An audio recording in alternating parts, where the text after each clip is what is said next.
Obviously, when we found out she had MS, it was a devastating blow. And the question became one of what does the future hold?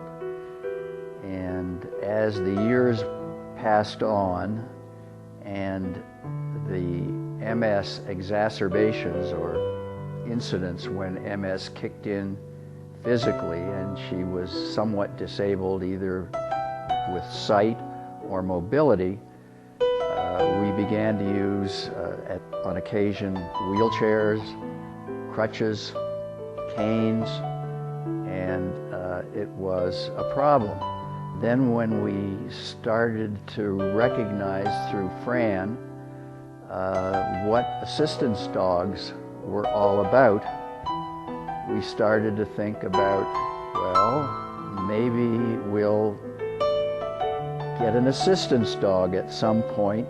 We had a puppy, and we talked about having positive puppies find us a second puppy and train it. And as our dog became a little older, we then said to Fran, can we train Chocko? Or can Chocko be trained to be an assistance dog? And so I asked Fran if that was possible, and she said, well, okay, you gotta check him out though, because we have to make sure that his body is sturdy enough to support you, that he doesn't have any defects, hip dysplasia, or anything like that. So off we went to have him x-rayed and tested and all kinds of stuff, and he passed. And so then Fran and I started really serious training, which is very different than the puppy training for standard obedience. It takes more time.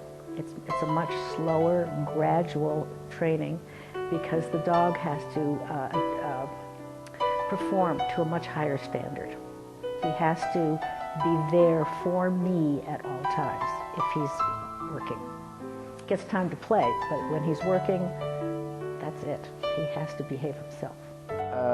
Before we met Fran, I really hadn't thought about assistance dogs. We were familiar with seeing eye dogs, guide dogs, and I was familiar with drug sniffing dogs that were used by law enforcement agencies, but I never thought about assistance dogs for physical handicapped people. It just wasn't on my radar screen. Not only do you have a pet, but you have somebody to help you with your everyday life. So I think it's a great program, and it's just great to have an assistance dog. This dog is working on changing my life, and I'm working with him on changing my life. If I'm going downstairs, for example, I may be hanging onto a railing, but I'm also hanging onto his harness, and he's supporting me at every step of the way going downstairs. He can also pull me upstairs. I hang onto his harness and I say, let's go forward, and he will give me the strength to lift myself to go from stair to stair. When I drop things, he will pick them up and bring them to me. I can lean against him.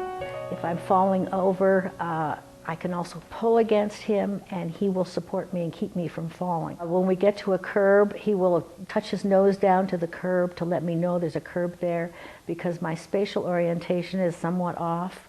And so if he lets me know that there's a curb, then I know I'm not going to trip over it. He's going to keep me from tripping. So he lets me know both when I'm stepping off a curb and when I'm going onto a curb. And I think it's a great help in the family dynamics.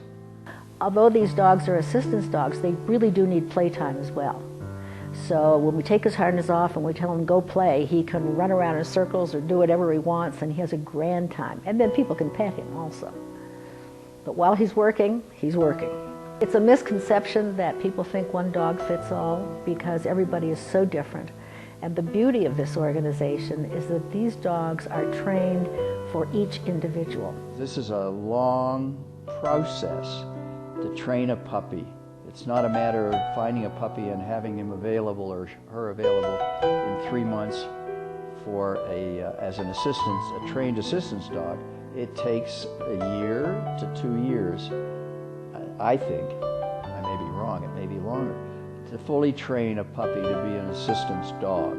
This group is important to me because of their dedication, because of their persistence is the wrong word, but the attention to detail with what these dogs have to do and how they are trained for each individual. The training for me is more of a mobility and stability training, whereas if I had eye problems, if I was seeing problems, the training would be very different.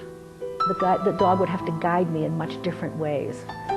Over my career, I was involved in negotiating and making deals all the time.